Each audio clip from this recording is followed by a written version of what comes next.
Bonjour à tous, bienvenue dans cet épisode de Token Talkers qui démarre fort avec Maud Clavier qui est avec nous, experte en réalité virtuelle, en métaverse, un sujet qui est passionnant, qui est en train de prendre de l'ampleur dans le Web3, mais aussi à l'extérieur du Web3, on va voir ça, en train vraiment de prendre beaucoup de place. Maud, comment ça va? Eh ben ça va bien. Merci à vous de me recevoir dans votre émission Token Stalkers.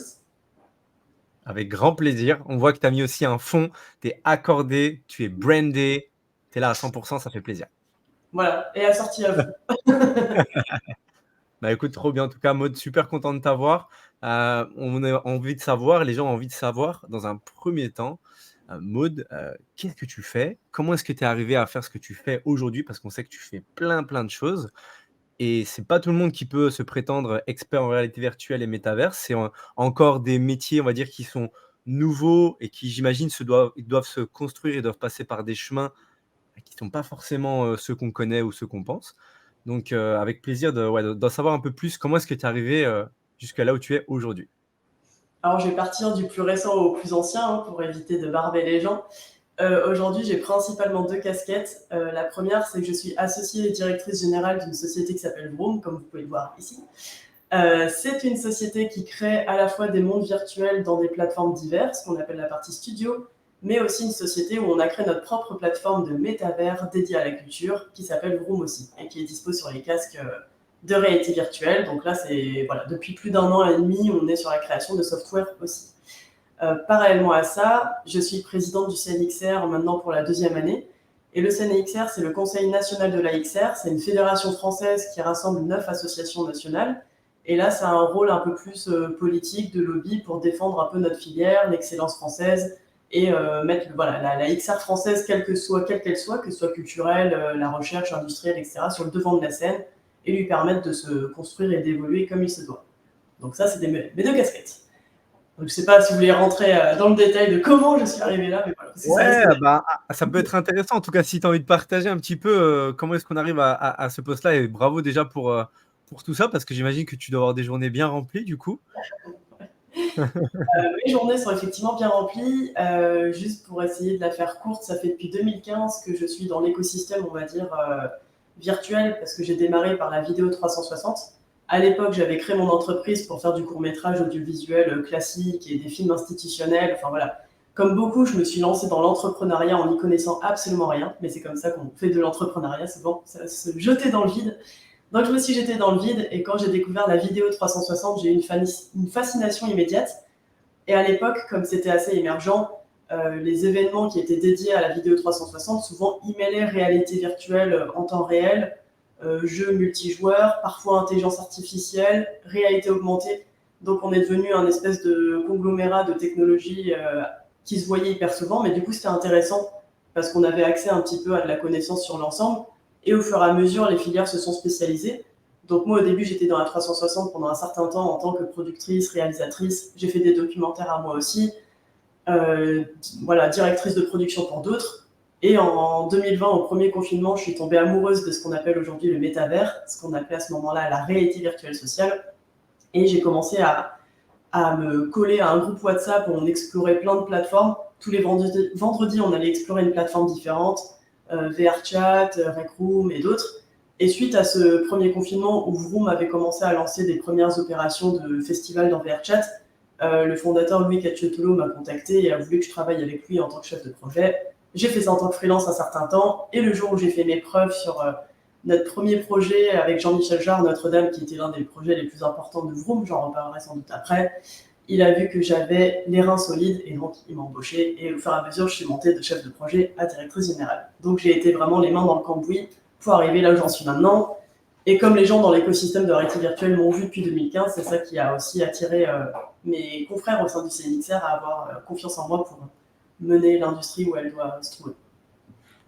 Génial. Ouais, donc, à la base, tu quand même, tu quand même cette passion, on va dire, de créer des choses, des environnements qui vont faire vivre des émotions et de sortir un peu de: «OK, il y a une télé, il y a un écran en face de moi. Non, on va aller chercher quand même plus loin» et tu l'allies après avec, bah, de l'événementiel, en fait, si on peut le dire, parce que c'est plutôt tu es plus proche d'une, de, on va dire créatrice d'événements, organisation d'événements que d'une développeuse, on est d'accord? Ah oui, oui, clairement. Ouais, Avec ta casquette aujourd'hui, mais ce qui est très cool, évidemment, ce qui est différent et avec ça, tu peux aujourd'hui, et vous l'avez déjà fait, organiser, c'est ça qui est fou, on va le montrer, des concerts du coup dans le métavers, donc des concerts qui sont entièrement, digitaux. Est-ce que tu peux nous en dire plus par rapport à ça? Parce que moi je trouve ça incroyable, on a regardé des images avant, c'est de la folie. alors effectivement, chez Vroom en particulier, on s'est spécialisé là-dedans. À la base, quand on a commencé Vroom, on faisait des contrats pour des festivals. Par exemple, on créait un environnement dans une plateforme virtuelle pour la Biennale de Venise. Et le but, c'était d'avoir un endroit où on puisse passer du temps ensemble avec les réalisateurs, une scène où ils puissent s'exprimer sous forme d'avatar, évidemment, et des endroits, des portails qui puissent montrer des teasers des films qui étaient montrés à la Biennale virtuelle ou des mondes virtuels que eux avaient sélectionnés. Après, on a travaillé avec Jean-Michel Jarre et c'est lui qui nous a vraiment mis le pied à l'étrier de l'environnement du concert et d'une manière très spectaculaire et exigeante, parce que c'est ce qu'il fait dans la vraie vie. Du coup, lorsqu'on a fait notre premier concert vraiment immersif d'ampleur, qui était en 2020, on a créé Notre-Dame de Paris en 3D, tout virtuellement. On l'a uploadé sur la plateforme VRChat, qui est une plateforme sociale. Et ensuite, on a créé à la fois, on a eu un artiste 2D pour créer des effets 3D qui sortent de la scène et qui rendent l'environnement virtuel plus riche. On avait aussi le scénographe lumineux de Jean-Michel Jarre dans la vraie vie qui a travaillé avec nous pour la partie virtuelle. Donc ça a apporté avec les faisceaux lumineux, etc., un cachet beaucoup plus réaliste. Et enfin, nos équipes à nous qui s'occupaient de tout ce qui était environnement, interaction, DA, un petit peu, on va dire, des lieux et des avatars. Et enfin, moi, à cette époque-là, j'étais non seulement chef de projet, mais réalisatrice virtuelle aussi. Donc, on a fait gaffe à tout ce qui était réalisation virtuelle, de sorte à ce que le broadcast du concert virtuel soit intéressant. Parce qu'au départ, quand on filme de réalité virtuelle, juste comme ça en filmant son écran, c'est pas très intéressant. On a l'impression qu'on est dans les graphismes PlayStation 2, que c'est pas cool. Enfin, les gens ils se disent c'est quoi ce truc-là, ça fait le buzz, ça a des graphismes tout pétés. Alors qu'en vrai, il y a des raisons pour ça. Quand on est en immersion, c'est hyper impressionnant, même si c'est des graphismes tout pétés par rapport à la norme du marché aujourd'hui. Et, euh, et non, on fait attention à ça, à ce que ce soit, même si graphiquement c'est plus bas parce qu'on fait du online, du virtuel, du coup ça prend de l'espace, ça prend de la connexion, mais on essaie de faire des graphismes stylisés qui soient cool et immersifs, donc c'est tout le challenge. Et donc on s'est pas mal, on est devenu assez expert du côté concert, on a fait aussi des one-man shows, on a fait pas mal de performances sur les autres plateformes, mais comme si c'était pas si évident que ça, on a créé la nôtre pour créer des outils justement pour les autres créateurs comme nous qui veulent faire du spectacle vivant, immersif, des outils plus adaptés. Ok, trop bien. Bah, c'est super, super intéressant et super passionnant de t'écouter, Maud. Moi, j'ai une petite question. Quand tu dis on organise plein de concerts, etc., c'est quoi un petit peu la fréquence d'un concert actuellement sur le métavers? Je sais que c'est très nouveau, donc c'est pas encore non plus un zénith, mais en tout cas, je pense pas. Et du coup, qu'est-ce que ça représente? Combien déjà tu as fait de concerts? Parce que j'imagine déjà le chiffre il doit être énorme par rapport à ce qui se fait actuellement déjà sur le marché. Ça représente combien de concerts ou de one-man shows, etc. Alors attends, va falloir que je réfléchisse un peu.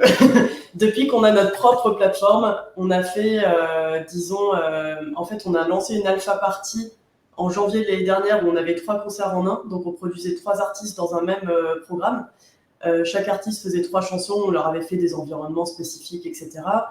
On a fait 3 concerts en tout pour Jean-Michel Jarre, on a fait Notre-Dame, Oxymore, Versailles. On a fait d'autres projets plus confidentiels avec lui, mais ça, c'est les 3 gros concerts. En novembre dernier, pour notre plateforme aussi, on a fait un concert avec Armani White, qui est un artiste américain qui est en pleine montée. Il a fait une chanson sur Billie Eilish, etc. Et avant ça, avant notre plateforme, on avait fait pas mal de petits concerts, mais qui accompagnaient des festivals, des petits concerts ou des petits stand-up qui accompagnaient soit South by Southwest, soit Venise, soit New Images. Enfin, voilà, on a eu pas mal de partenaires et à un moment donné aussi, avant on avait fait plus de sport, gamification, de broadcast avec France Télévisions. Mais voilà, on n'a pas un nombre de concerts non plus hallucinant C'est parce que déjà beaucoup, hein. Ah, c'est déjà impressionnant. La liste que tu sors, c'est déjà super impressionnant. Enfin, on parle quand même d'un écosystème qui est nouveau, naissant, voire même presque pas encore né. Donc, non, franchement, c'est incroyable. En plus, tu sors des noms, des endroits, enfin, c'est formidable.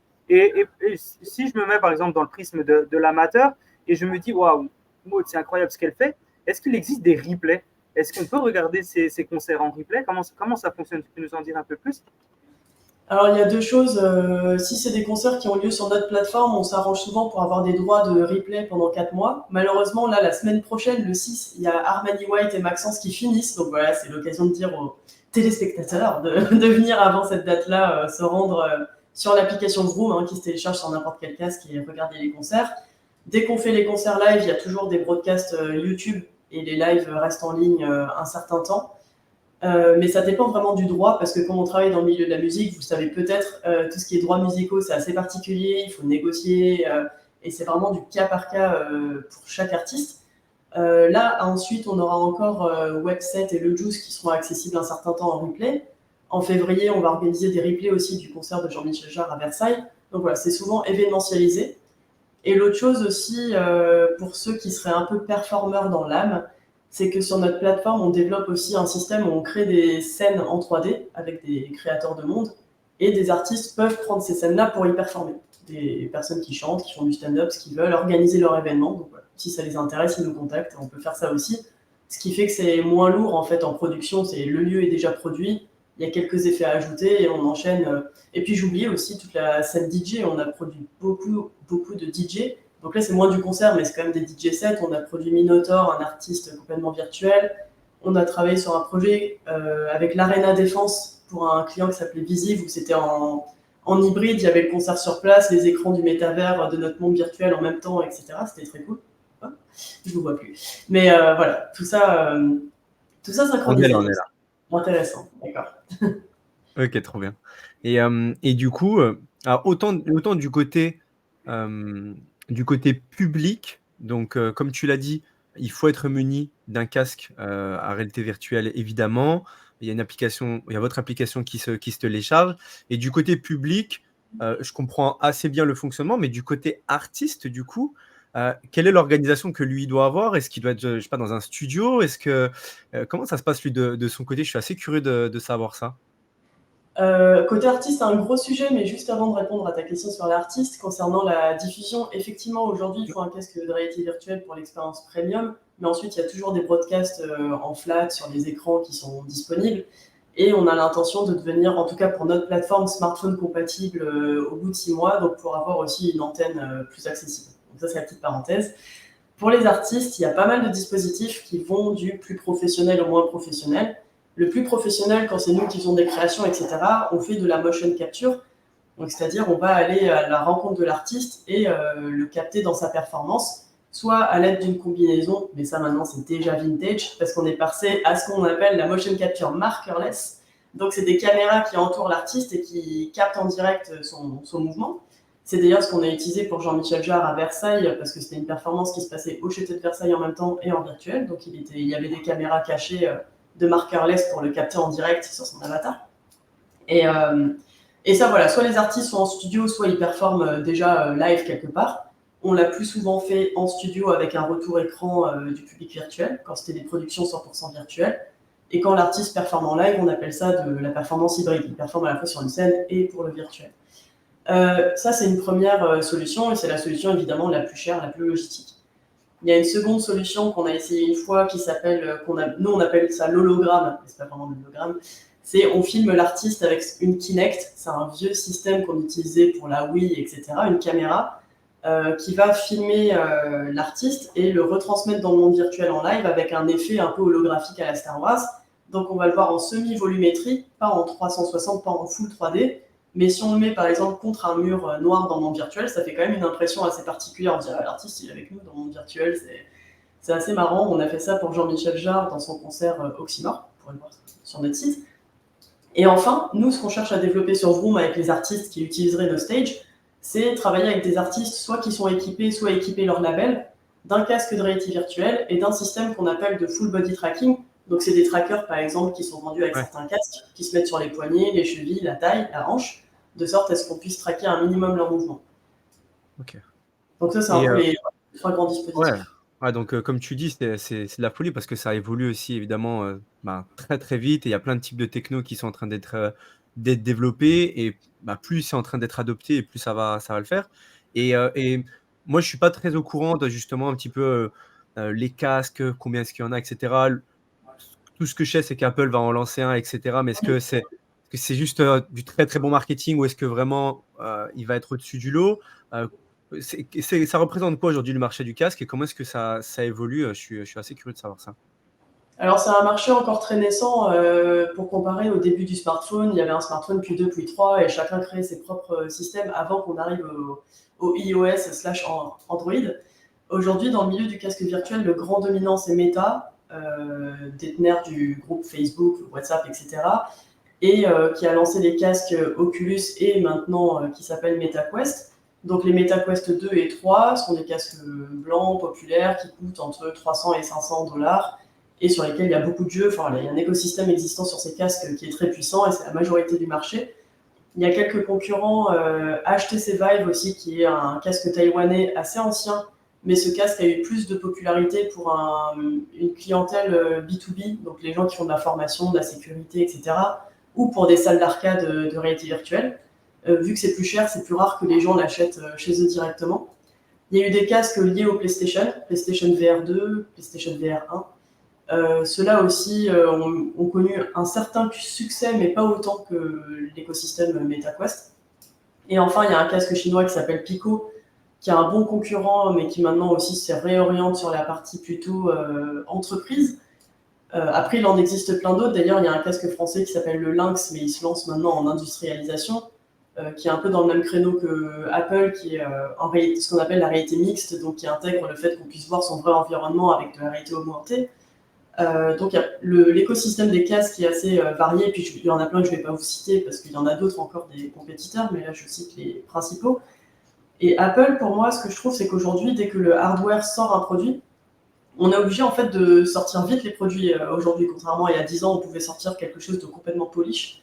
Aujourd'hui, pour avoir une place sur le marché, pour dire qu'on existe, il faut sortir un produit avant même d'avoir sorti vraiment des applications qui vont avec, un écosystème qui fonctionne, etc. Donc je pense que la coquille Apple est hyper impressionnante en termes de composantes technologiques.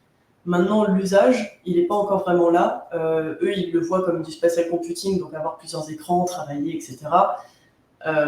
C'est assez flou pour moi parce que je suis plutôt quelqu'un du concert, du gaming, comme vous le voyez. Donc pour moi, Apple, tout de suite, la seule chose que je pourrais y voir comme développement pour nous, en tout cas spécifiquement Vroom, c'est de créer des concerts en réalité mixte. On a déjà fait des tests d'ailleurs sur le Quest, c'est prendre l'avatar de l'artiste et le mettre dans notre salon, pouvoir le bouger, le rapetisser, le mettre dans notre main, au loin, dans la cuisine, enfin voilà, s'amuser avec l'avatar de l'artiste qui joue pour nous. Donc ça me fait beaucoup rire comme type de test et je pense qu'avec Apple, on aurait des résultats assez fous. Mais j'ai encore du mal à voir, effectivement, pour nous, vraiment ce qu'Apple nous apporterait, mais c'est un beau device technologique et on verra ce que les développeurs en feront, on va dire. C'est ça qui en créera la richesse. Moi, tu enchaînes beaucoup sur AR, VR, MR, réalité virtuelle, réalité augmentée, réalité mixte. Est-ce qu'on peut se poser 5 minutes et que tu nous dis c'est quoi la différence entre chaque chose? Parce que ça fait, pour beaucoup de gens, c'est presque la même chose en fait. Et du coup, l'idée, est-ce que tu arrives à nous expliquer les trois différences entre chaque monde? Alors oui, je vais me lancer dans la partie définition. La réalité virtuelle, c'est le fait d'avoir souvent c'est un casque, mais ça peut être d'autres dispositifs comme des caves, etc. C'est le fait d'être nous en immersion dans un monde qui est lui complètement virtualisé, modélisé. Donc c'est le fait d'être en immersion dans un monde, on peut tourner la tête à gauche, à droite, derrière, voir un environnement unique, un peu comme dans la vraie vie, donc c'est assez intuitif. Mais voilà, avec des environnements stylisés. La réalité augmentée, c'est le fait de voir son environnement réel, mais d'y ajouter un élément digital qui ne fait pas partie de cet environnement. Et on peut le voir à travers un smartphone, des lunettes, des casques, enfin, il y a pas mal de dispositifs pour ça. Ce qu'on appelle la réalité mixte, ça concerne plutôt les casques. Ça veut dire qu'un casque de réalité virtuelle peut aussi faire de la réalité augmentée. C'est-à-dire qu'avec un mode spécifique, on peut soit avoir un environnement full designé, 3D, etc., soit certains jeux où on n'a que des composantes, on a par exemple qu'un avatar, des effets 3D et compagnie. Le métavers, ça a fait beaucoup de bruit l'année dernière, mais pour nous, en tout cas professionnels de LXR, et là je parle un peu au nom du CNXR, pour nous le métavers c'est forcément immersif, c'est forcément interactif en temps réel et interconnecté. Et pour l'instant, on a plutôt des plateformes de métavers comme Vroom, VRChat et d'autres Rec Room, etc., qui sont des métavers. Mais le concept de métavers au sens large, le et unique métavers, ce sera plus tard quand toutes ces plateformes seront interconnectées, ce sera l'Internet de l'immersif. Donc voilà, ça c'est un peu la partie définition. Ok, c'est super clair. Je pense que c'était important de revenir sur le sujet parce que pour beaucoup de personnes, c'est un peu encore nouveau et c'est bien. Merci beaucoup pour la définition. Et donc, tu as conclu par le métaverse en disant effectivement, ça a fait un gros buzz l'année dernière. Tout le monde s'est dit, oh là là, il faut que je lance mon métaverse, il faut que je lance mon métaverse. On a vu des gens un peu qui sont partis dans tous les sens là-dessus. Euh, Sans vraiment savoir quel sera le futur métaverse. Est-ce que ça sera celui de Facebook, Meta, etc., etc. Et ça, c'est aussi un défi. Et pour toi, en fait, il va y avoir un moment, peut-être plusieurs métaverses, mais ils seront tous interconnectés. Hein. C'est ta vision? Oui, alors ma vision, c'est un peu c'est un peu ridicule de vouloir qu'un métavers gagne, parce que c'est comme un site web ou comme un réseau social. C'est comme si aujourd'hui on disait on a le droit d'utiliser que Facebook. Bah non, on a d'autres réseaux sociaux, on y fait d'autres choses. Donc chaque réseau social entre guillemets slash métavers devient un peu spécialisé dans son secteur. Donc Facebook Horizon, ils ont eux une plateforme qu'ils veulent mettre en avant et qu'ils aimeraient promouvoir comme la plateforme appartenant à leur casque. Mais c'est une erreur parce que c'est la multitude en fait de plateformes et de plateformes spécialisées. Il y en a par exemple qui sont plus pour le musée, d'autres qui sont plus axés web, d'autres qui sont construire son propre monde en Lego. Enfin voilà, il y a tellement d'applications possibles. Tout comme les sites web, qu'il vaut mieux être spécialisé et bon dans son domaine. Et plus tard, effectivement, c'est pas pour tout de suite, mais nous, on y pense déjà, en fait, créer des métavers pour des marques avec notre système technologique, le même que Vroom, avec un back-end, donc un développement partagé qui ferait que si jamais on a plusieurs clients avec des interfaces à eux, si on se faisait amis dans l'un de ces métavers, on resterait amis dans les autres métavers, etc. Enfin, il y aurait une interconnexion. Et la vision long terme, c'est un peu ça, c'est de savoir qu'il y aurait des portails entre Vroom, entre VRChat, entre Rec Room et compagnie. Et c'est finalement une vision assez proche de celle que défendent les gens du Web3, que j'imagine c'est un domaine que vous connaissez mieux. Le Web3, à la base, l'idéologie, c'est de se dire, ok, je me balade dans des interfaces en 3D, mais sur le web en flat, avec toutes les datas qui appartiennent à mon avatar. J'ai plus besoin de dire, j'aime les cookies, j'aime les cela, ceci. Tout est un peu automatisé et j'ai ma monnaie, mon pouvoir et toute ma possession avec moi, collée à moi sur mon avatar, et je me balade dans différentes interfaces. Et ces interfaces sont entre guillemets interconnectées, etc. Sauf qu'on sait tous que le Web3 a aussi eu des mauvaises réputations l'année dernière, comme les métavers, dans le même sac. On a essayé les métavers, c'est des méchants, ils vendent des terrains, ils font de la spéculation pour rien, etc. Mais bon, c'est assez loin de l'idéologie au final du Web3. Ouais, ouais, mais parce que oui. Mais enfin, déjà, je suis ultra connecté dans le fait de dire, bah, chaque métavers, chaque univers, c'est une expérience différente. On pourrait très bien avoir un métavers entre guillemets nature pour aller se poser, faire du yoga, coupé de tous les bruits, etc. Un autre métavers pour, je sais pas, les gens qui ont envie de courir. Enfin, ça peut être plein de choses et c'est l'enrichissement de justement de tous ces projets qui va faire que tous vont avancer et tous vont se pousser à être meilleurs. Et tu l'as dit aussi toi-même. Par exemple, ok, avec niveau technologique bah, on peut pas attendre, développer tranquille. Non, on est obligé de cravacher et de sortir la tech. Donc, ouais, ultra intéressant. J'avais une deuxième partie, je sais plus ce que j'en ai fait, deuxième partie de ma question. Parce que non, en fait, j'ai plein de questions en tête, mais je sais pas si j'entendais une en attendant que je la retrouve. Comment? Ah bah, j'ai plein de questions pour toi, Maud. Hein. J'ai plein de questions pour toi. Bien, à la base, tu as dit de l'univers de 360. D'accord. L'univers du 360, c'était donc pas du tout de casque, mais c'était la possibilité d'aller sur un site internet et de voir, par exemple, une maison de l'immobilier en 360. Pouvoir se balader dans une pièce, c'est ça. Et ça, ils ont aussi adapté ça aux jeux vidéo, donc l'univers un peu 360. Et pour toi, le futur du jeu vidéo, ça passe aussi par la gamification du métaverse. C'est par là que ça va vraiment commencer, hein, j'imagine. Parce que le métaverse, on en entend parler sur les concerts, ce que tu fais, et je pense que vraiment tu es au top là-dessus. Mais ça va aussi peut-être être un peu plus populaire grâce aux jeux vidéo. En fait, ma question, elle est plutôt pour vraiment la réorienter. Par où va commencer à exploser le métaverse pour que ça soit de plus en plus populaire? Parce qu'actuellement, le retail, il prend encore du temps à y aller. Est-ce que c'est par le gaming? Est-ce que c'est par les concerts? Qu'est-ce que tu penses? C'est une question assez complexe. Juste pour revenir au début, tu sais, tu parlais de 360. La vidéo 360, elle peut aussi s'expérimenter sur casque. Et moi, c'est le format que je favorisais parce que du coup, on est dans un environnement. Par exemple, j'ai fait des documentaires au Liban, en Afrique. Bah, la personne mettait un casque, elle tournait la tête, elle était dans l'environnement que j'avais filmé. Par contre, elle ne pouvait pas se déplacer. Et moi, je suis passée directement de la 360 au métavers, entre guillemets, sans passer par la case jeu en réalité virtuelle pour joueurs uniques, parce qu'il y a eu toute cette phase-là qui a été ultra populaire. Il y a par exemple un studio français qui s'appelle Atlas 5 qui a gagné des prix partout, avec des expériences qu'on appelle pour joueurs solo. Et moi, ces expériences-là, je voyais pas trop le truc. Je suis ok, on est dans une simulation ou dans un film d'animation immersif, etc. Mais c'est pas encore ce qui m'a appelé. Du coup, ce qui m'a appelé, c'est de passer du côté documentaire à directement le côté plus événementiel. Donc ça, c'est une chose. Pour moi, ce qui va créer la popularité, il y a plusieurs billets. Il y en a un, c'est la communauté. C'est que chaque métavers, entre guillemets, crée des communautés, voire des sub-communautés. Par exemple, VRChat est assez populaire pour créer des communautés de furies, comme on dit, d'avoir des communautés assez ouvertes, des mangas. Et plus il y a un aspect un peu communautaire où les gens se retrouvent et se reconnaissent, plus la popularité grandit. Il y a une autre chose aussi que je me demande, c'est où est passé le marketing des casques, parce que je ne comprends pas pourquoi depuis tout ce temps-là, il n'y a pas Meta qui s'est associé avec un Game of Thrones pour proposer un épisode unique. Genre, le dernier épisode de la série, il se voit que en vert et que dans le casque. C'est cruel, mais tout le monde achèterait le casque. Et il y a un peu deux choses. Il y a à la fois, en fait, ce qui est délicat, c'est que souvent, il y en a qui font des produits d'appel pour un one-shot, pour un événement. Par exemple, là, bientôt, il y a un concert de Taylor Swift qui va être dans la plateforme de Facebook. Donc peut-être que les gens vont acheter le casque, regarder ça, mais derrière, ils ne vont pas y retourner. Donc avoir des applications où les gens ont envie de revenir, ça c'est le gros challenge qui va faire que le métavers sera adopté ou pas adopté, parce que faire en sorte que plein de gens achètent un casque d'un coup aussi avec une OP, ce serait bien et possible, mais comment penser à la rétention? Moi pour l'instant, un des trucs, et je ne suis pas seule là-dessus, une des choses qui retient le plus les gens à réutiliser leur casque de réalité virtuelle, c'est le jeu Beat Saber. Vous le connaissez sans doute. C'est un jeu où on sabre... il y a une musique, on est tout seul et on sabre des cubes comme ça en rythme.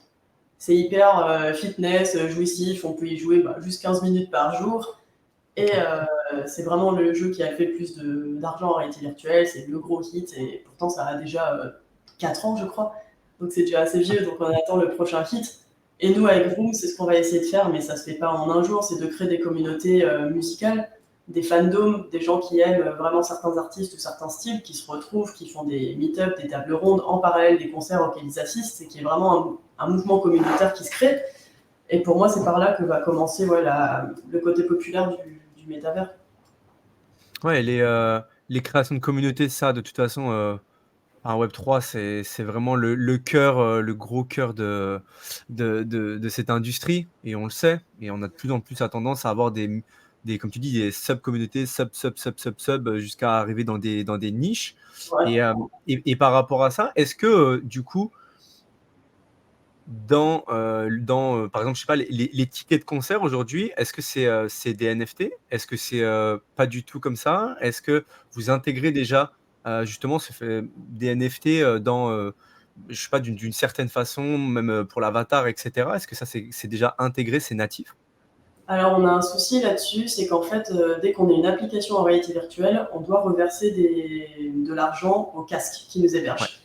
Donc Ok. Meta, Pico, Steam, et ce qui est d'autant plus complexe, c'est donc qu'on doit créer des systèmes monétaires différents pour chaque casque. Donc il n'y a rien qui unifie l'ensemble.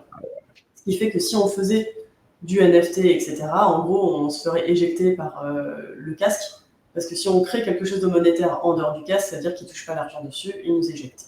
Ça risque de changer quand même en cours d'année, parce qu'il y a une loi européenne qui a été votée, là, qui va être appliquée dès juin, que les stores ne peuvent plus avoir la main mise comme ça sur tous les contenus et prendre des pourcentages. Donc on va voir comment ça s'applique. Mais du coup, pour l'instant, en plus, on n'a pas encore mis en place, on a développé le système de monétisation, mais on va bientôt le tester. Donc nous, pareil, on fonctionnera par ticket, par asset store, des systèmes assez classiques dans le milieu du JV et de l'événementiel.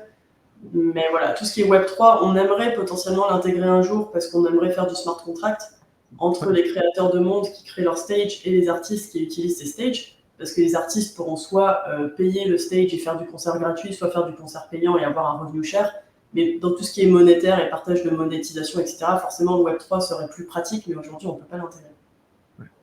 Ouais, j'imagine que Enfin, ça serait pas forcément le plus percutant pour vous de dire: «Bon, bah, on fait notre casque, comme ça, au moins, on a nos contrôles et cetera». Vous avez déjà, j'imagine, bien assez à faire et ça, c'est peut-être un petit peu c'est un peu la vague sur laquelle ils peuvent surfer un peu au début parce que, ils font un peu ce qu'ils veulent et après, ça va se réguler. Justement, bah, ça m'amène sur, la question de la réglementation un petit peu. Comment est-ce que ça se Comment est-ce que c'est encadré du coup, tout ce qui est réalité virtuelle, métavers et cetera? Au niveau même, français, européen, mondial, peu importe, mais, est-ce que ça parle? Est-ce qu'il y a rien? Il y a un vide juridique? Où est-ce que ça en est? Il y a beaucoup d'avocats qui vont diront qu'il y a pas mal de lois pour le online qui sont applicables pour les domaines immersifs, métavers, mais il y a tout de même un travail qui est fait. Il y a d'ailleurs des personnes de la DGI qui nous interrogent par-ci par-là dans tout ce qui est sécurité nationale pour savoir un peu creuser le sujet de tout ce qui pourrait être plutôt cybersécurité, atteinte. Donc si, il y a beaucoup de questions qui se posent. Parce que pour raconter une anecdote, une fois je suis allée dans VRChat, une plateforme assez populaire et assez peu restrictive. J'ai commencé à jouer à un escape game et 40 minutes après, je me suis retrouvée dans une chambre niveau final avec des photos d'enfants et leur prix. Voilà, juste pour dire le côté morbide de la chose. Donc ça, évidemment, bah non, on ne veut pas que ça passe. Et il faut qu'il y ait des réglementations qui sortent là-dessus et que ce soit plus rigide. Donc c'est c'est en cours. Sauf que le problème entre l'entrepreneuriat et la réglementation, on le connaît tous, c'est pareil pour le Web3, l'IA, la réglementation est toujours plus lente que la technologie. Donc voilà, comment pallier ça? Nous, sur notre plateforme, évidemment, on fait notre maximum au niveau de la sécurité, de la modération. On aura toujours une modération avant de publier un monde virtuel. Enfin, voilà, on s'arrange, en tout cas pour l'instant, pour ne pas arriver à des extrêmes comme ça. Mais VRChat, ils ont un parcours compliqué parce que c'est une plateforme gratuite, ils ont tout permis depuis toujours, ils ont permis aux développeurs de faire absolument ce qu'ils voulaient. Et derrière, ils ont voulu mettre des blocus et des sécurités, sauf que bah, maintenant, ça arrange un peu les choses, mais ça arrive tard, quoi. C'est plus facile de développer à l'inverse de la sécurité dès le départ que cheminement inverse. Et quelle est la société qui encadre ça? Quel est l'organe de contrôle? On sait que, par exemple, dans le Web3, c'est une grosse partie financière, donc c'est l'AMF. Dans le cadre de la réalité virtuelle, est-ce que vous avez un organe de contrôle justement, qui contrôle cette partie-là? C'est quoi? C'est de la police? Est-ce que tu sais? Non, pas vraiment, je ne saurais pas dire. Alors nous, en Europe, on regarde pas mal la réglementation européenne. Sinon, on crée des clusters associatifs comme on a fait avec le CNXR pour remonter nos sujets aux différentes antennes gouvernementales et de manière nationale. Mais il n'y a pas un organisme, par exemple, mondial de la réalité virtuelle et des métavers qui contrôlerait l'ensemble. Enfin, ça n'existe pas. Ah D'accord. donc, vraiment Justement, il y a tu tout à faire. parler. Il y a tout à faire, effectivement. Tu as raison, Luc, on est que début de cette partie-là. Et justement, tu parlais, Maud, du CNXR, donc, sur lequel tu es présidente. Hein, félicitations pour ça. Et justement, quel est le rôle de cette partie-là, de cet organe? Donc, c'est une société, hein, si je ne dis pas de bêtises. Quel est le rôle de cette société pour… Pardon? Pardon, je t'ai juste coupé, désolé pour dire que c'était une association. C'est pas une société. Ok, bah super. Et bah toi, en tant que président de cette association, quel est le rôle de cette association justement? C'est l'accompagnement, c'est juste une nouvelle société. Je contacte bah, Maud pour avoir un peu plus d'informations. Quel est le rôle de la société de l'association comme toi par exemple? Le rôle, c'est de fédérer l'écosystème français. Donc, encore une fois, on est 9 associations. Et notre premier travail l'année dernière, lorsqu'on a commencé à lancer le CNXR, ça a été de faire une étude de marché française sur la XR, savoir quelles étaient les sociétés, quels étaient leurs chiffres d'affaires, le mapping, leur domaine créatif. Ça nous a pris toute une année de faire ça, en partenariat avec le cabinet Kantar pour avoir des données anonymes, pour permettre à chacun de s'exprimer.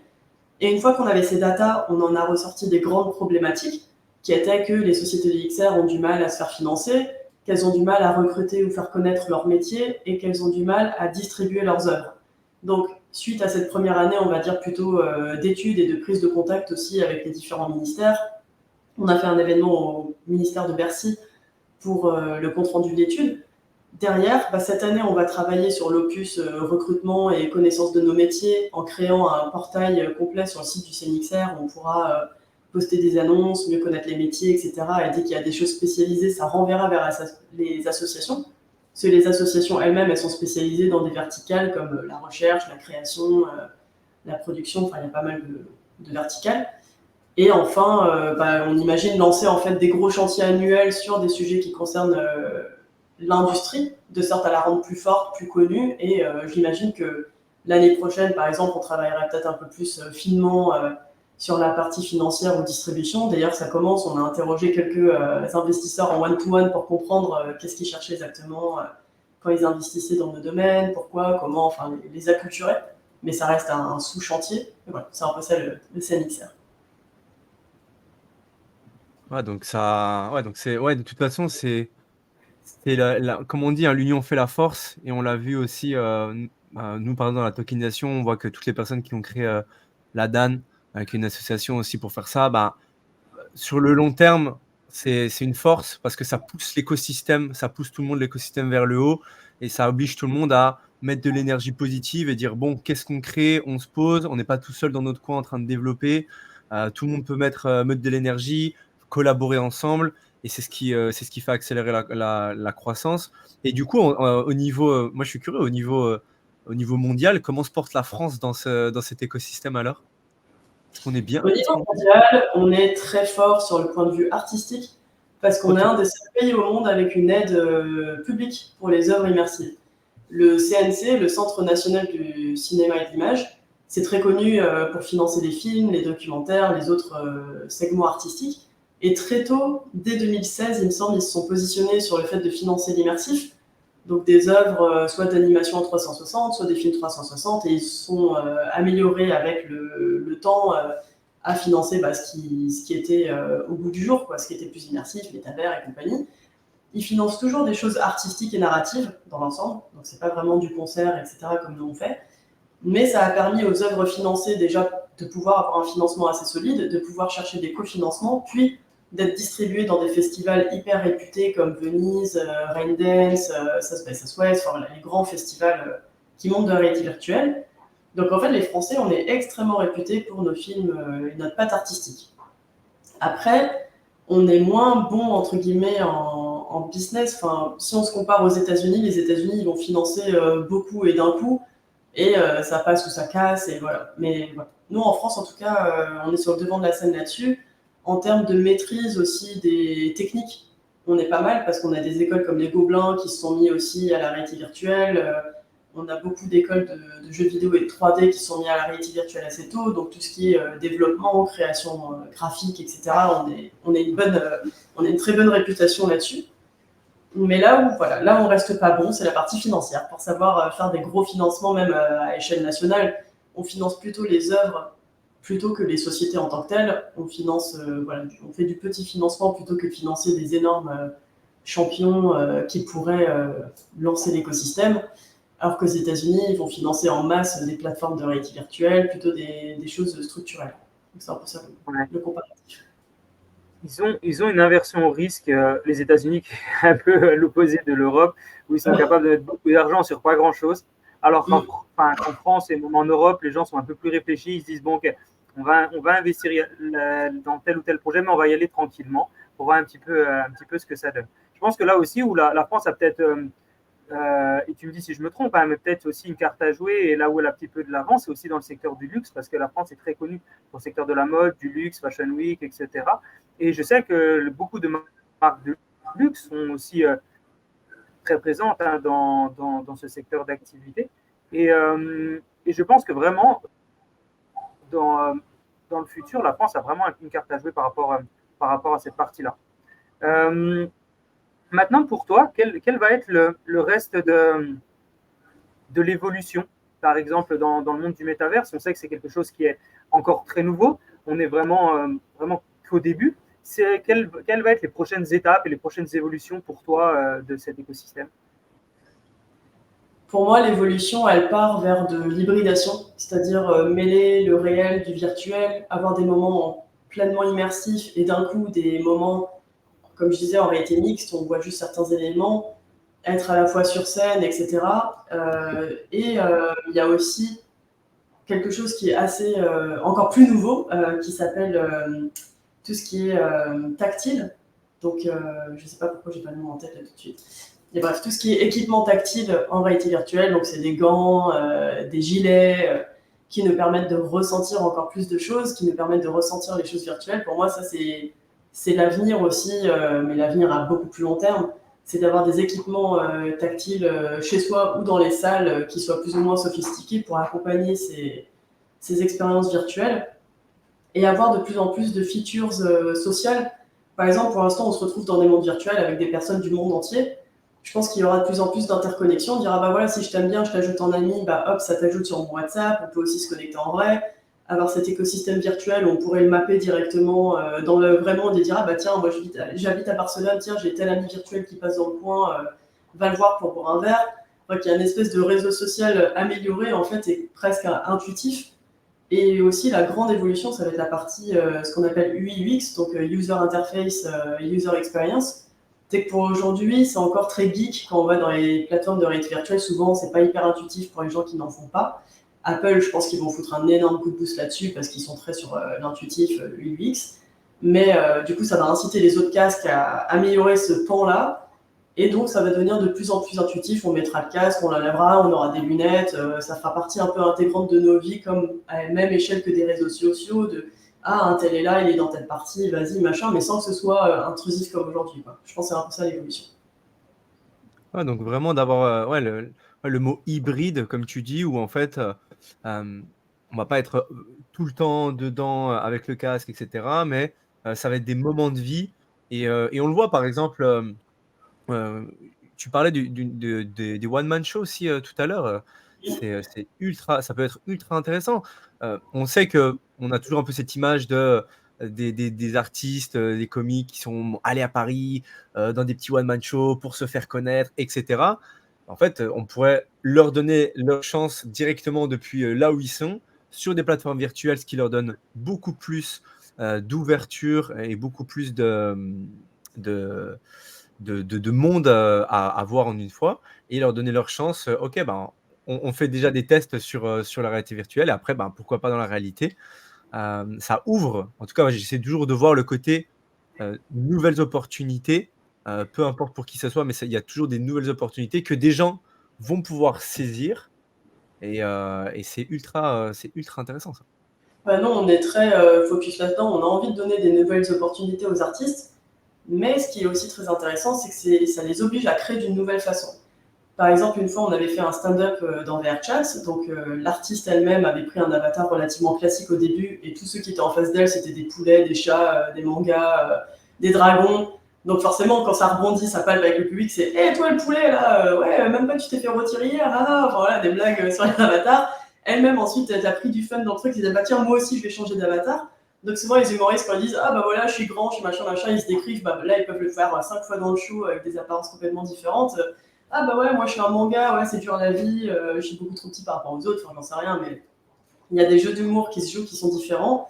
En VR, on peut lancer des emojis pendant le show, donc il y en a, ils lancent des cœurs, ils lancent d'autres trucs selon les emojis qu'ils ont dans leur poche. Donc il y a des nouveaux modes de fonctionnement et d'interaction qui sont complètement différents et qui sont hyper fun et c'est drôle de jouer avec les codes aussi du virtuel, ce qui fait que c'est pas exactement la même chose que de performer dans le réel, mais ça donne clairement des billes, des chances, des opportunités, et c'est un peu pareil pour tous les domaines, pour les chanteurs, les danseurs, etc. C'est des pratiques qui sont différentes, et l'idée c'est de s'adapter à une nouvelle forme de création, même dans un idéal, il y a aussi des formes de scènes qui sont classiques, mais on crée aussi des choses complètement pétées, on peut performer sur la lune, dans une fleur, avoir le public tout autour de soi, avoir une disposition de public qui change, nous être métamorphes, en mouvement, etc. Et là, la façon de performer, elle n'a plus rien à voir. Donc c'est intéressant sur les deux pans, on va dire. D'accord. Tu parles justement de différents domaines. Donc, on a parlé de la mode, du luxe, on a parlé des concerts, de différentes choses. J'ai l'impression qu'il y a un lieu où il y a beaucoup, beaucoup de spectateurs, mais il y a pour l'instant encore très peu de présence. C'est le domaine du sport, que ce soit des matchs de foot, des matchs de basket, que ce soit, je ne sais pas, quel style de sport. Est-ce que ça, c'est quelque chose sur lequel tu as des fois des demandes? Est-ce que tu vois que c'est quelque chose qui est en train de se développer ou c'est encore un petit peu en stand-by? Le sport, c'est hyper compliqué parce que c'est un des rares domaines qui est vraiment complètement live. On peut pas tricher, on peut rien faire. Voilà, les gars, ils courent sur un stade, ils jouent au tennis, ils font tout ça. Et du coup, leur mettre des dispositifs supplémentaires alors qu'ils font du sport, c'est pas possible. ou sinon ce serait trop cher parce que par exemple tout à l'heure je vous parlais du système markerless, mais c'est quand même un 3 mètres sur 3, enfin il y a des distances à respecter. Si on commence à mettre ça à échelle d'un stade de foot, ça n'a jamais été testé et ça pourrait être compliqué du coup de traquer le mouvement de chaque footballeur qui suit bien en live sur son avatar, etc. C'est méga chaud. Donc pour aujourd'hui, il existe plutôt des formats 360, donc avec des caméras 360 cachées sur les stades, etc. Et les gens peuvent regarder et tout. Mais c'est pas du temps réel comme du métavers. Et nous, on a déjà fait des expériences où, par exemple, pour Roland Garros, on a fait un monde sur VRChat où on a reproduit les terrains de tennis, des lieux de Roland Garros, et les gens pouvaient s'y rendre en tant qu'avatar, mais ils ne voyaient pas de joueurs jouer. Eux, ils pouvaient jouer au tennis virtuellement en avatar. À un moment, il y avait un écran qui diffusait aussi des matchs de tennis, donc ils regardaient quand même un écran dans la réalité virtuelle. Et il y avait une émission France 2 qui était tournée dans le studio virtuel avec des présentateurs que j'ai filmés sous forme d'avatar. C'était hyper drôle d'ailleurs, le stade 2, de les voir. Oui, bonjour mesdames et messieurs, en mode avatar. Mais ce qu'on peut faire aussi, c'est des sessions spéciales avec les joueurs. J'ai pensé beaucoup des choses VIP, comme on invite une trentaine de personnes virtuelles et on invite le sportif à se mettre sous forme d'avatar, mais pour parler. Mais en tout cas, quand le sportif fait du sport, c'est difficile d'imaginer un dispositif qui le retranscrit à la perfection dans le virtuel sans l'emmerder, quoi. Donc c'est pour ça que c'est encore un peu délicat comme domaine. Ouais, comme tu dis, ça peut être très bien, OK, avec des caméras 360, on arrive quand même à avoir quelque chose de cool. On est, juste devant, pour reprendre le tennis, on est devant le court, on peut être là, on peut regarder et cetera et après, juste après quand il sort, on a ses réactions à chaud et pareil, bah, c'est comme s'il était soit dans la pièce avec nous ou soit dans un studio qui a été fait. Ça reste quand même, ça reste quand même un «pas en avant» entre guillemets et une expérience qui est cool de se dire: «Ah bah OK, bon Nadal, qu'est-ce qu'il en a pensé de son dernier match?» Bon, on est juste à côté, peut-être il y a de la traduction qui peut se mettre en même temps ou des sous-titres, ça je sais pas, mais ça peut être, en tout cas, ça peut être une belle expérience pour les gens qui ont cette envie-là d'être au contact et d'être proche de se sentir proche des sportifs, quoi. J'ai oublié de dire un truc tout à l'heure quand tu m'as demandé l'évolution de l'industrie. J'y pense maintenant, mais c'est évident. Enfin, j'y ai déjà pensé, mais c'est aussi l'intégration de l'intelligence artificielle dans tous ces trucs-là pour faciliter nos vies dans le virtuel, que ce soit la traduction. Nous, dans Vroom, on pense à l'intégrer, par exemple, pour les artistes qui loueraient ou qui performeraient sur une scène, c'est pouvoir la customiser avec du vocal prompting. Donc, ok, je veux tel skybox, je veux tel objet, tel truc, comme quelqu'un qui viendrait customiser sa scène avant de performer, ferait ça quelques jours avant de performer, puis ensuite, du coup, il performerait dans un environnement qui est à lui. C'est de faire en sorte qu'un artiste qui n'ait pas de connaissances techniques puisse profiter, faire un concert virtuel, etc., sans construire un monde lui-même et à son image. Et ça, l'IA, elle va tout pulvériser dans tous les sens. Enfin, là, dans les années à venir, dans nos mondes, en tout cas, il va clairement y avoir une croisée entre l'IA, le métavers, même sans doute le Web3 et tout, et ça va être un peu le Big Bang des technologies qui va créer le grand métavers, un de ces quatre. Ça C'est compte clair. aussi dans L'IA, c'est vrai que maintenant, elle est présente partout. C'est vrai qu'elle est présente partout. Tu as bien raison. Limite, on l'oublie de préciser que c'est une évolution parce qu'elle est tellement présente partout qu'on oublie d'en parler. J'ai bien compris sur le fait que dans le sport, c'est difficile d'être encore actuellement dans le métaverse avec tous les dispositifs nécessaires. Par contre, le 360, c'est possible. Je ne sais pas si tu peux nous en parler, mais est-ce que tu as des projets en lien avec un gros événement sportif l'année prochaine en France, qui est les Jeux Olympiques? Est-ce que tu as des projets déjà en cours? Est-ce que tu as peut-être des projets derrière la tête? Je ne sais pas si c'est confidentiel ou pas, je pose la question comme ça. Est-ce que tu pourrais nous en dire plus? Non, alors malheureusement, en fait, chez Vroom, on a décidé de se consacrer au spectacle vivant il y a à peu près 1 an et demi. Donc avant ça, on avait fait quelques projets pour France Télévisions, Roland Garros et les JO de Pékin. On avait fait des petits mondes virtuels. Mais comme ça demande plus de mécanismes de gamification, ça demande un peu technologiquement des choses différentes, on s'est dit, bah, nous, notre plateforme, il faut qu'on la spécialise dans quelque chose qu'on maîtrise plus avec des outils spécifiques. Donc on s'est un peu écarté du sport, donc on pourrait faire la même chose, hein, toujours des mondes dans d'autres plateformes un peu gamifiées si on le souhaitait, mais comme on s'est beaucoup moins axé là-dessus, on n'a pas du tout été approché par qui que ce soit des JO. On a été approché par des artistes qui allaient performer aux JO, mais finalement les projets ne se sont pas faits parce que c'est hyper instable, la préparation des JO, vous imaginez c'est une montagne, donc il y a beaucoup de projets qui ont peut-être eu lieu, puis pas eu lieu, annulés, etc. Donc non, pour l'instant, j'ai rien de confidentiel à dire, puisque nous n'avons rien de prévu spécialement pour les JO.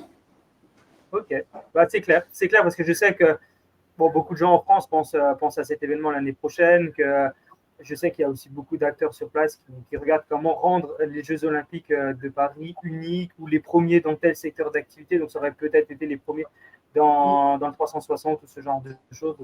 C'était pour ça que je voulais rebondir sur le sujet. Et un autre sujet sur lequel tu parlais juste avant, c'est effectivement les difficultés, soit sur de la tech, soit sur du financement, ce genre de choses. Toi, en tant que, on va dire, plus qu'une grande actrice dans l'écosystème, quelles sont les plus grosses difficultés qu'il y a actuellement ou que tu as eues ou que tu penses qu'il va y avoir dans le futur? Est-ce qu'on peut parler un petit peu de barrières, de choses comme ça? Les barrières, elles sont, pour parler des barrières financières, elles sont énormes parce qu'en fait, les financements ne suivent pas. C'est pas comme les États-Unis où il y a des gros cachets. Les financements en France et en Europe, généralement, sont très politiques, donc on saupoudre plus des sommes plus maigres que des énormes sommes. Après, je dis ça, mais le ministre de la Culture a sorti hier un appel à projet qui s'appelle Appel au projet métavers et culture immersive, où là, il compte donner beaucoup plus de gros cachets parce que ça fait partie du programme France 2030. Et nous, d'ailleurs, on a été label French Tech 2030. Parmi 125 sociétés, il n'y en a que 2 qui ont été choisies dans le segment réalité virtuelle, donc c'est le casque Lynx et nous-mêmes, donc assez fiers de ça. Mais les appels à projets, donc celui-là, normalement, devrait donner des moyens plus gros à quelques sociétés et être plus sélectif. Mais de façon générale, comme je vous le disais, en France, on est très créatif dans l'écosystème. Et dans l'écosystème créatif, c'est souvent des projets qui sont aidés ou qui sont financés et pas des sociétés. Donc les sociétés, en plus, vu qu'on est dans des domaines très nouveaux, sont obligées de financer leur propre R&D dans le process de création. Donc entre deux créations, elles sont un peu en mode on se serre la ceinture, on suffoque parce qu'il n'y a pas de financement entre plusieurs créations. Dans le milieu du jeu vidéo, c'est un peu pareil. Le jeu vidéo, t'en parlais tout à l'heure, mais les acteurs du jeu vidéo snobent le jeu vidéo en réalité virtuelle. Du coup, le jeu vidéo en réalité virtuelle est snobé par les aides dédiées à des œuvres artistiques. Donc, c'est un peu compliqué pour ce secteur, alors que c'est un secteur qui fait de l'argent. Enfin, il y a des jeux en réalité virtuelle qui ramènent de l'argent vraiment et qui sont efficaces, mais ils doivent aussi s'auto-financer, se débrouiller entre eux, être en mode un peu guérilla. Donc, on espère que, aussi par le CNXR, porter leur message. Et pour les autres aspects, il y a énormément de sociétés qui ont fermé récemment, sur les dernières. Financièrement, l'écosystème était mauvais pour tout le monde. Vous avez dû le voir dans le Web3, il y avait beaucoup moins d'investisseurs qui se lançaient. Les aides publiques traînaient à arriver ou à être données. Donc, en fait, nous, en France, on joue vachement avec les aides publiques parce qu'on n'a pas des aides privées aussi puissantes que dans d'autres pays. Donc, c'est une force d'un côté parce que les aides publiques sont plus agnostiques sur ce qu'elles aident au niveau artistique, etc. Elles sont moins sur le rendement financier. Mais en même temps, on souffre d'un manque de financement. Nous, Vroom, par exemple, là, on est en levée de fonds.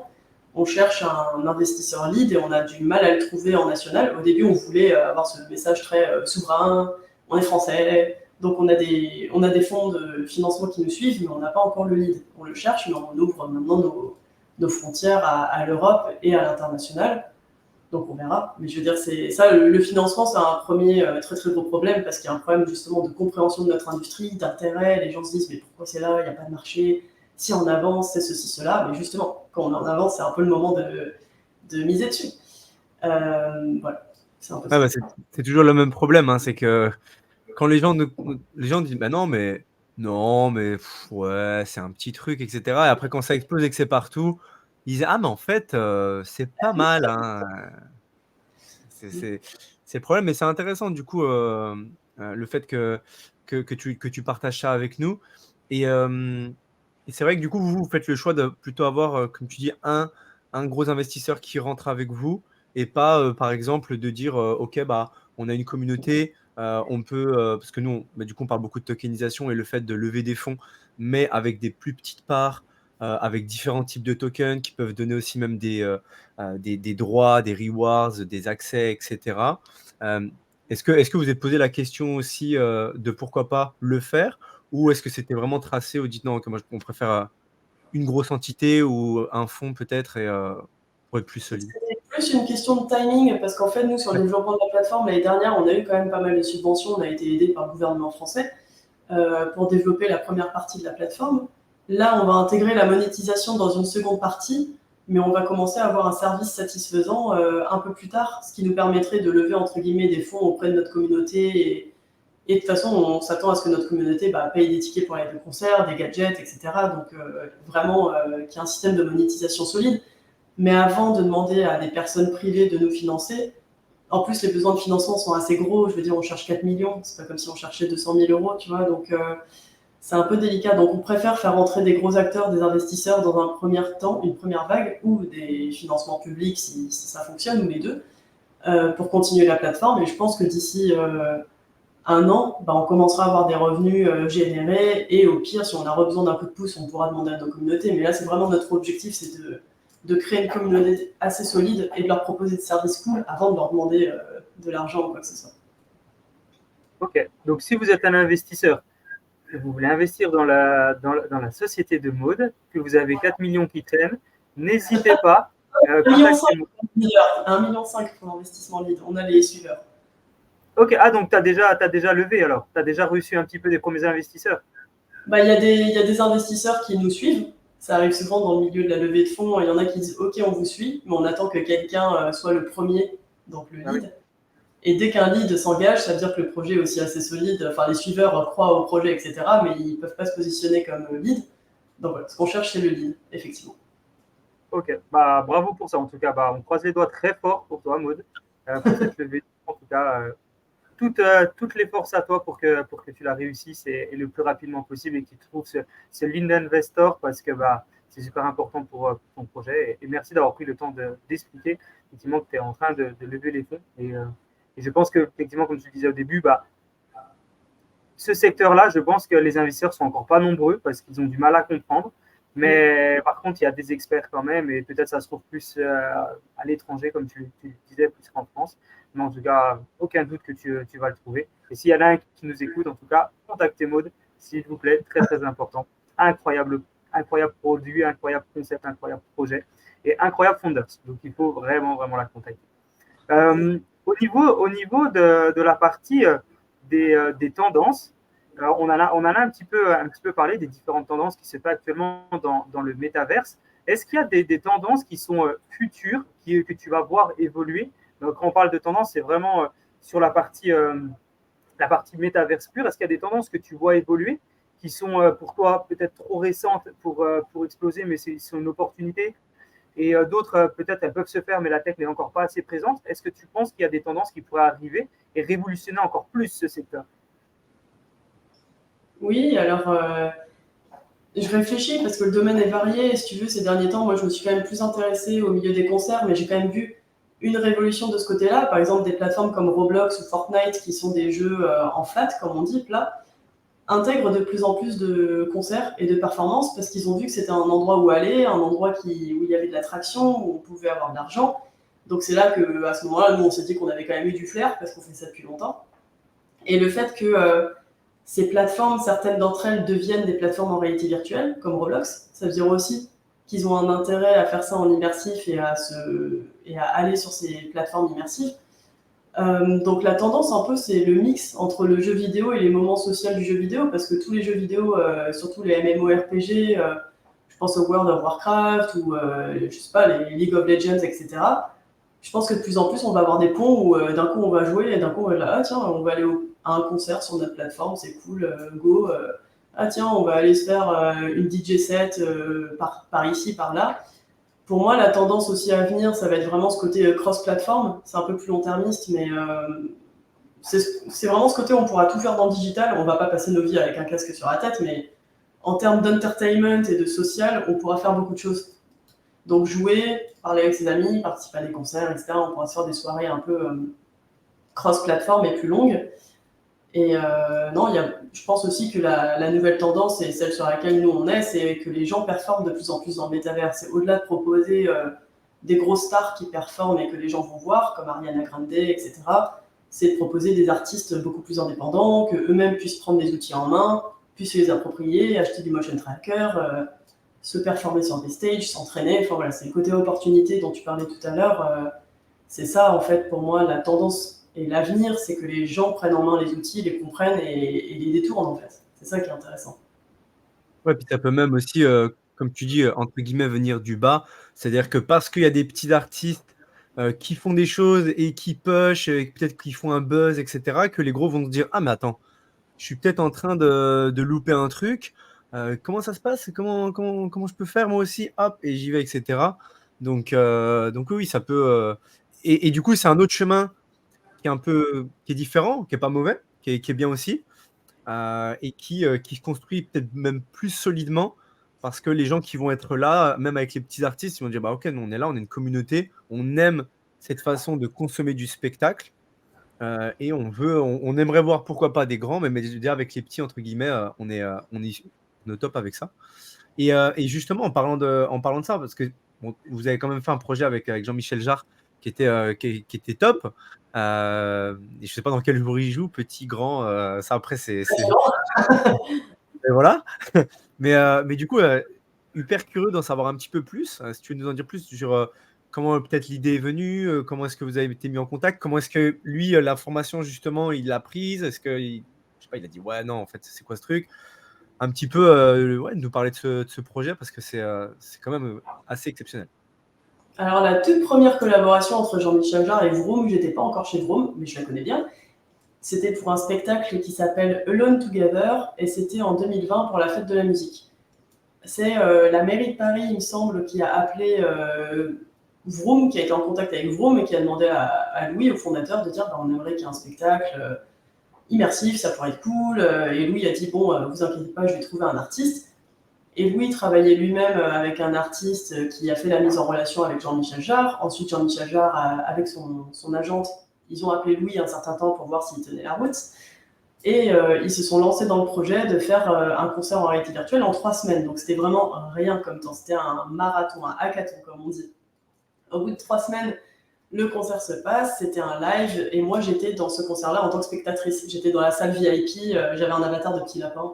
Donc j'ai dit à Jean-Michel Jarre, la première fois qu'on s'est rencontrés, j'étais un petit lapin. C'était super. Et du coup, après, quand j'ai intégré Vroom et qu'on a fait le projet Notre-Dame, là, on va dire que c'était le premier gros concert construit pour Jean-Michel Jarre, parce que le précédent, c'était un très bon exercice, mais ça restait prototypal.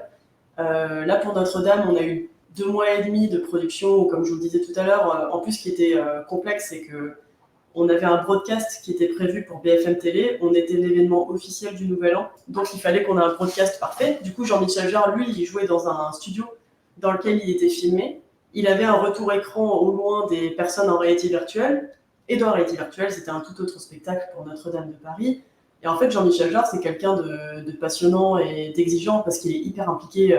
C'est celui qui bosse le plus de nous tous. Il va appeler tout le monde tout le temps, toute l'équipe, essayer de comprendre les contraintes techniques. Au début, forcément, il va dire ouais, artistiquement, je veux nanana. Et à un moment, il faut le calmer, il faut dire écoute, Jean-Michel, la technologie nous contraint parce que on ne peut pas faire telle ou telle chose. Mais il va assez vite comprendre et le lendemain, il va dire ah oui, parce qu'on peut pas faire ça, bah peut-être on peut faire ta. Enfin, vu que lui, en fait, c'est quelqu'un qui a toujours bricolé dans les nouvelles technologies musicalement, il a ce réflexe en fait de rebondir très vite dès qu'on lui dit non pour quelque chose. Il va trouver une idée alternative. Et du coup, c'est hyper intéressant de discuter avec. En plus, il est toujours très, très optimiste, très plein d'énergie. Donc, il porte les gens vers le haut et c'est vraiment passionnant de bosser avec lui. C'est très prenant, hein. On perd des points de vie, mais en même temps, on en gagne en termes de savoir, savoir mental. Donc, Notre-Dame, moi, ça m'a porté à la fois sur le côté chefferie de projet, de comprendre l'ensemble de la construction d'un concert à la fois immersif et l'enregistrement studio télé. Sur la réalisation, c'était une co-réalisation au final. Enfin, j'ai réalisé, mais je veux dire, je faisais tout valider à Jean-Michel Jarre en avance. Donc, j'avais fait la motion capture d'un mini bout de. Non, j'avais pris la motion capture de son concert précédent juste pour faire des tests dans Notre-Dame, dire bah, j'aimerais tel plan, tel plan, tel plan, tel plan. Et au fur et à mesure que je recevais les effets et la 3D qui évoluait, bah, mon plan de réalisation évoluait. Et comme sa musique, elle était timée, il n'y a que les mélodies qui changeaient en live, bah, on pouvait dire bah, la caméra, vraiment, elle change à tel moment, elle change à tel moment. On pouvait faire quelque chose de très clippé et rythmé. Et de pré-coder. Entre guillemets, je pré-codais mes plans caméra, sauf certains où je me laissais une liberté sur le moment. Mais on va dire que c'était, comme on appelle ça, du live on tape. C'est-à-dire que Jean-Michel Jarre était live, mais les plans caméra étaient préparés. Ensuite, on a fait un autre projet l'année d'après qui s'appelle Oxymore, où là, Jean-Michel, en gros, il a dit « Ok, j'ai connu le côté de je suis sur une scène, dans un endroit stylé et tout, maintenant, on va tester quelque chose de plus réalité virtuelle, c'est-à-dire que c'était un monde ouvert, en noir et blanc, où on transportait les spectateurs d'un environnement à un autre, on les téléporte pour chaque morceau dans un endroit différent. Et c'est un monde qui semble ouvert, mais comme on a des contraintes techniques, c'est pas complètement ouvert, mais ça donne la sensation que c'est hyper grand, hyper ouvert. Et c'est là qu'on a mis aussi l'hologramme. Et même l'album en lui-même, Oxymore, est très expérimental parce que Jean-Michel rend hommage à Pierre-Henry, qui est un artiste électro des années 50. Donc ce projet-là, il était cool aussi parce que dès que Jean-Michel Jarre il jouait en vrai au Palais Brongniart à Paris pour 250 personnes, nous on prévoyait de le montrer à 250 personnes en virtuel. Donc on onboardait des groupes de personnes et on les divisait par 50 personnes parce qu'on pouvait être 50 maximum dans un monde virtuel. Après ils se clonent dès qu'il y a de nouveau 50 personnes. Et j'avais formé des hosts virtuels pour chacune de ces salles. Donc les hosts virtuels, ils emmenaient les gens, ils disaient voilà, vous devez choisir tel avatar parce que c'était avatar obligé. Ils devaient avoir l'apparence du monde virtuel en noir et blanc, ils n'avaient pas le droit d'avoir des avatars de chats, de chiens, de n'importe quoi. Et du coup, ils suivaient l'expérience en étant complètement assortis avec le monde, en ayant des avatars similaires et tout. Donc ça donnait vraiment un côté artistique très cool. Et en termes de gestion, on a dû gérer des fans de Jean-Michel Jarre qui ont acheté un casque pour ça, qui sont passés de la fanpage Facebook à Discord. Déjà, c'était un grand pas vers l'humanité, mais en plus devoir se connecter à VRChat, etc., c'était un truc de fou.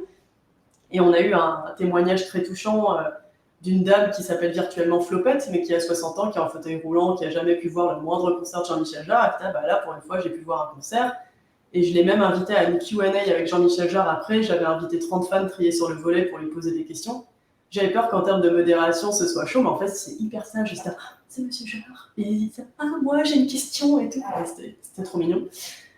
Du coup, ça, c'était le deuxième projet de Jean-Michel. Et récemment, on a fait le concert dans le château de Versailles, qui là est un vrai projet hybride parce qu'il a pu performer dans le château de Versailles à la Galerie des Glaces. Et là, on a fait à la fois le concert dans le château de Versailles, un concert dans un environnement virtuel de Versailles qui était dans Vroom, avec beaucoup plus de mapping et d'éléments visuels. Et avec le réalisateur caméra sur place, on s'est coordonné pour avoir des mouvements de caméra similaires. Donc, par exemple, lui, il m'a dit à l'avance, je vais avoir un cable cam à tel endroit. Moi, je l'ai placé en réalité virtuelle. Moi, je dis, je vais faire tel plan, tel plan. Donc, on s'est coordonné sur quelques plans. Et ensuite, on a fait des plans chacun de nos côtés. Mais ce qui fait que des fois, dans la réalisation de la vidéo virtuelle, il y a un cable cam qui commence en vrai et finit en virtuel. Enfin, voilà, on a vraiment voulu flouter les langages virtuels réels pour la production vidéo. Donc, ça, c'était assez riche et intéressant. Donc à chaque fois en fait qu'on a fait des nouveaux projets pour Jean-Michel, ça nous a toujours amené dans une nouvelle dimension et il est non seulement hyper productif et dès qu'il finit un projet, le lendemain il nous appelle en mode coucou, j'ai un nouveau projet. Il a beaucoup d'énergie.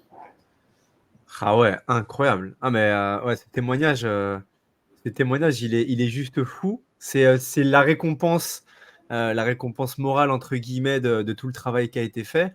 Et parce que vraiment, en tout cas moi, le gros point que j'attribue à justement la réalité virtuelle, métavers, etc. C'est vraiment ce côté créer des émotions en fait. Je pense que c'est vraiment le gros point où on ressent pas la même chose quand on est dans un monde peut-être obscur, noir, et là, ok, il y a une musique hyper glauque, etc. Ou alors, on est, je sais pas, sur une plage à Bali avec un DJ set, etc. Et le fait de reproduire ça, tout de suite, notre cerveau, il se dit, ok, bah, en fait, là, ouais, là, je ressens pas la même chose, etc. Et c'est ça le gros point. En tout cas, j'imagine que c'est aussi, il faut avoir cette sensibilité, en tout cas, je pense, pour quand on se dit: «OK, comment est-ce qu'on va faire les choses?» C'est comment est-ce que les gens vont se sentir, à ce moment-là? À quel point est-ce que toi, en tout cas, c'est mon analyse, mais à quel point est-ce que c'est la réalité ou peut-être pas du tout, je sais pas, tu vois? Mais, à quel point vous essayez en tout cas d'intégrer ce genre de détails? Non, pour nous c'est hyper intéressant et c'est rigolo que tu dises ça parce que notre designer 3D il est architecte à la base. Donc c'est vraiment une notion de l'espace, de l'intérieur, de rendre les choses confortables pour les gens. Moi, j'ai toujours prôné l'idée d'avoir un espace réel et virtuel qui soit différent. Et j'ai justement le travail sur l'espace, le fait que l'espace soit cosy et intéressant, c'est vraiment le gros de notre travail. Dès qu'on commence un projet, c'est la première question, c'est on fait quoi comme espace, on le gère comment, c'est pour combien de personnes, qui se sentent bien, etc. Et ensuite, on ajoute du détail. Donc c'est typiquement le point de départ. Et par exemple, c'est pour avoir plusieurs anecdotes, le festival de Venise, on avait fait un monde au soleil. Il faisait toujours beau parce qu'on est en réalité virtuelle, il fait toujours beau, on est sur une île, c'est cool. Et en fait, les gens étaient trop de bonne humeur et tous les jours, c'était ah, je reviens, il fait beau, c'est cool. Alors qu'à Paris, il fait gris ou à tel endroit, il pleut et machin. Et tous les jours, j'ai mon petit rayon de soleil et mes petits dauphins qui sautent dans la mer, c'est cool quoi. Et pour South by Southwest, on a créé un monde imaginaire pour le hub principal, mais derrière, on a modélisé en 3D des lieux qui existent à Austin, au Texas. On en a modélisé plusieurs. L'Empire, qui est une salle de concert, le Mohawk, qui est une autre salle de concert, le Contemporary, qui est plutôt un endroit d'exposition, et le Paramount, qui est un cinéma. Mais on les a stylisés, mais ils étaient au format avec les plans vraiment des lieux réels. Et moi, je les ai découverts en plein Covid, en réalité virtuelle, dans nos productions d'abord. Et l'année d'après, quand je suis allée à South by Southwest, j'ai vu ces lieux pour de vrai. Et en fait, je les connaissais déjà en virtuel, donc j'avais une sensation de me sentir à la maison. Je disais, mais en fait, je connais trop bien ce lieu, je sais où sont les toilettes, où sont machin et tout. Et ça donne un sentiment d'appartenance qui est énorme. Donc je pense aussi que pour valoriser des lieux existants, le fait de les faire en réalité virtuelle et d'y vivre un moment qui est complètement différent de ce pourquoi ils sont faits dans la vraie vie, avec d'autres personnes sous forme d'avatar, etc., ça crée un attachement au lieu. Et à contrario, quand on crée des lieux complètement imaginaires comme Oxymore, par exemple, pour Jean-Michel Jarre, ça crée un attachement énorme aussi, parce qu'on dit, ah ouais, j'ai vraiment été dans un environnement cartoon, BD, Métropolis. Moi-même, j'étais à un cartoon, un Métropolis, avec d'autres gens comme ça, on sautait partout, on écoutait de la musique, enfin, c'était fou, quoi, comme moment à partager. Donc clairement, ce côté de nous, de toute façon, c'est un peu notre tagline, c'est Emotions Beyond Reality. Ah ouais, ok. Ah oui. On veut donner l'émotion du spectacle vivant, quelle que soit la forme de réalité dans laquelle on le fait. Parce que le fondateur de Vroom, Louis Catuttolo, il a été propriétaire d'un théâtre pendant 20 ans. Moi, je viens aussi de l'univers du théâtre à la base et de la performance. J'ai moi-même fait du stand-up et de l'acting. Okay. Donc, on est très intéressés. Enfin, en fait, on est des fondateurs un peu chelous parce qu'on est plutôt des artistes que des entrepreneurs. Enfin, Louis aussi a une grosse carrière d'entrepreneur et il a bossé chez THX aux États-Unis. Enfin, voilà, il a été beaucoup d'années en Chine aussi dans des sociétés de communication. Donc, mais ce que je veux dire, c'est que notre entreprise, elle est surtout aussi la technologie au service de l'artistique. Ouais. En ayant un aspect évolution technologique, parce que notre directeur technique, lui, qui s'appelle Anthony Vitio, et c'est quelqu'un qui est dans la VR en tant que développeur et blogueur depuis 2015 aussi. Et lui, il est super intéressé par l'innovation technologique. Donc en fait, on doit trouver des langages communs tout le temps entre l'artistique, la technologie et le côté architecte, environnement, design. En fait, vu qu'on est les principaux associés, c'est toujours cette discussion-là qui a lieu, on va dire. Ah, mais chacun apporte justement sa touche, chacun apporte sa vision et le fait de les mettre ensemble et de les faire cohabiter, c'est ce qui apporte ça. Mais ouais, du coup, c'est intéressant que vous êtes plutôt, entre guillemets, vous avez ce côté artistique qui, justement, mais qui fait aussi la différence, je pense, au final. Je pense aussi, parce que des purs devs ne pourraient peut-être pas mettre en place, quoi. Ouais, au-delà du dev, c'est comme des plateformes, tu vois, Facebook qui crée leur plateforme, c'est un groupe corporate qui crée sa plateforme, et du coup, la plateforme, à première abord, elle a un côté un peu froid et aseptisé. Au fur et à mesure, il faut que les gens la peuplent et créent des choses, mais quand on sent que c'est des corporations qui créent des plateformes et non pas des humains, ça change tout. Par exemple, je connais une autre plateforme française qui s'appelle Patchworld, qui a été créée par une collègue que j'aime bien, Mélodie Mousset. À la base, elle est artiste contemporaine. Sa plateforme, elle est complètement pétée du casque artistiquement. C'est hyper drôle. Il faut créer des instruments sur des coquillages. Enfin, on tape des coquillages, en gros, pour que ça fasse de la musique. C'est de la création de musique sur des environnements what the fuck, et c'est graphiquement très, très perché, entre guillemets. Mais c'est cool parce que c'est hyper unique, vu que c'est une artiste qui est derrière cette plateforme-là. Contrairement aux plateformes créées par des grands groupes, où là, bah, ça peut sembler plus froid, en fait, comme atmosphère. Ouais, on pourrait même s'imaginer. Et d'ailleurs, ils l'ont déjà fait justement bah, avec un peu ce rush des NFT qu'il y avait, où les gars, ils affichaient les NFT, ils faisaient leur propre déco, etc. On peut imaginer faire un peu comme, je sais pas, il y a ce musée, moi, qui m'avait toujours qui m'avait fait rêver, enfin, qui m'avait laissé un peu. C'est le musée de Salvador Dali en Espagne, là, c'est pareil, où enfin, il n'y a pas de logique, c'est vraiment à l'image de l'artiste. Et du coup, on peut reproduire ça aussi d'une façon beaucoup plus facile, je sais pas, mais on peut le reproduire plutôt dans un monde virtuel et donner libre cours à l'artistique pour faire voyager l'utilisateur. Donc, ouais, non, c'est incroyable. Bon, bah, nickel. Est-ce que, quel est un petit mot de la fin, Maud, qu'est-ce que tu voudrais ajouter pour toutes les personnes qui nous écoutent? Grande question. Bah déjà, si vous avez un casque de réalité virtuelle, téléchargez Vroom et venez sur la plateforme explorer. En plus, on a intégré les avatars Ready Player Me, qui sont un système d'avatarisation assez connu. On en a designé quelques-uns à nous. Donc voilà, il y a des hubs dans lesquels vous pouvez faire des choses tous les jours. Donc c'est sympa. Puis non, petit mot de la fin, non, c'était une discussion intéressante et je pense qu'il va y avoir aussi une croisée avec le milieu du Web3, vu que j'imagine aussi que les personnes qui vous regardent qui nous regardent sont plutôt issues du Web3. Je pense qu'il va y avoir une croisée évidente entre le Web3, le métavers, l'IA. Enfin voilà, un jour nos chemins seront les mêmes. Voilà, le mot de la fin. Ouais, 100%. Ouais, c'est très juste. C'est exactement ça. En tout cas, moi, j'y vois que des opportunités de pouvoir faire des choses avec tous ces domaines qui sont pour moi de la même famille où c'est la technologie, elle va pouvoir servir à créer de nouvelles opportunités, créer de nouvelles émotions et créer de nouveaux chemins divers et variés. Mais magnifique. Même dans le secteur de la formation, hein, c'est vrai qu'on n'en a pas parlé, mais le secteur de la formation, il y a de plus en plus de choses qui se font sur le métaverse. Oui, ça va l'information. vraiment être un endroit où ça va bouger aussi beaucoup. Ouais. C'est vrai. Bon, bah, trop bien. Eh bien, génial. Bah, en tout cas, merci à tous de nous avoir écoutés pour cet épisode de Talk and Talkers et on vous dit à très bientôt pour un prochain épisode. Ciao, ciao. Merci beaucoup.